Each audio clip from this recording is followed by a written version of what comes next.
Let's look at this. It says the 12th term of an AP, arithmetic progression, is 32. That is the 12th term. If the first term is this, that is A, this is A, what is the common difference? That is, we are looking for D.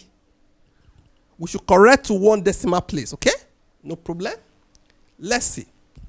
Because it's an AP, we bring out the formula for AP. This is the general formula for AP, okay? So with this formula for AP now, we already know that what? The 12th term is given to us as 32. That is, the 12th term is equal to 32, which is equal to this formula. We are told that the first term is this. This is the first term. That is A.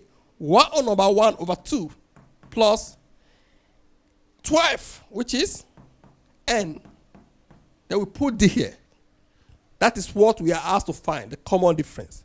So we bring this to be 32 as equal to, this is what? 3 over 2 plus, this is 11D.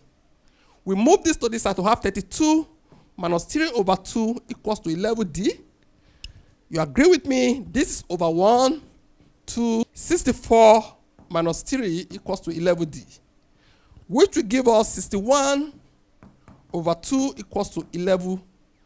If you divide both sides by 11, we're going to have D as equals to 61 over 2 multiplied by 11, which is equal to 61 over 22. Okay? If you divide this, you have 2.773. And we are told to what? To correct to one decimal place. That is 2.8.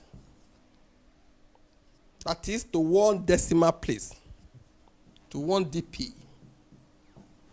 All this is understood. Thank you for viewing.